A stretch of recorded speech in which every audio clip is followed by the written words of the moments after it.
Ini adalah proses pembuatan jeli kelapa seharga $5. Di sini adalah pabrik swasta kecil. Sudut-sudut dindingnya penuh dengan kelapa segar. Beberapa pegawai sedang memproses kelapa. Pemilik toko adalah penjual kelapa. Di tahun-tahun pertama, dia mengkhususkan diri dalam bisnis kelapa. Bisnisnya makmur. Kemudian dia menikahi seorang istri muda yang cantik. Tetapi karena perjalanan bisnis yang sering, istrinya menyuruhnya untuk membuka toko jeli kelapa. Dengan cara ini, dia tidak harus sering keluar untuk berdagang. Tetapi dia dapat menjual kelapa di rumah. Jika tidak, dia mungkin akan menjual dengan harga tinggi untuk mendapatkan uang lebih. Dan setelah memikirkannya, bos memutuskan untuk melakukannya. Sehingga kerajinan membuat jeli kelapa ini lahir. Setiap kelapa dibersihkan dengan tangan, dan bagiannya luarnya dibuang ke keranjang. Bagian atas dari kelapa ini dipangkas. Bagian bawah dikupas, sampai diperoleh alas yang rata. Dan terakhir dicuci dengan air bersih. Kemudian dipindahkan ke rumah untuk pengecekan.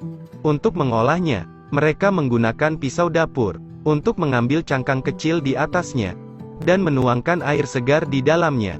Produk akhir dibuat dengan cukup terampil oleh staf.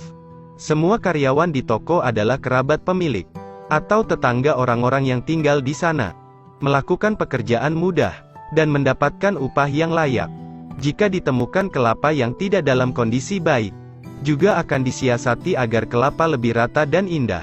Maka gunakan pengikis khusus untuk mengikis daging kelapa dari dalam. Pada langkah ini, Anda harus mengikis semua daging kelapa. Dan sekaligus Anda tidak boleh membuang parutan kelapa. Anda harus sisakan sedikit. Setelah matang, taruh di atas meja dan kita taruh parutan kelapa di atasnya. Saat ini, staf akan menaburkan parutan kelapa pada batok. Di setiap batok hampir sama. Lalu dimasukkan air degan sedikit, agar-agar bubuk putih, dan madu. Angkat yang sudah disiapkan di atasnya.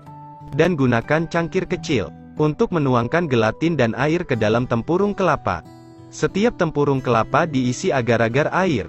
Dan Anda perlu mengaduk dengan tongkat, agar mengapung di air.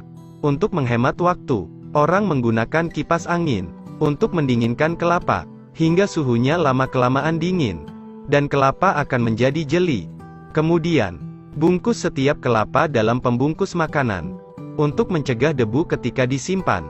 Akhirnya, label eksklusif yang dirancang khusus ditempel pada kelapa, dan kemudian, ditaruh di dalam freezer. Es dukan jeli segar sudah siap. Bisa dibilang, sekitar $5 untuk satu buah jenis ini cukuplah murah. Buah-buahan ini, per hari bahkan bisa terjual hingga lebih dari 1.000, ketika hanya menjual kelapa utuh. Apa pendapat Anda tentang ini?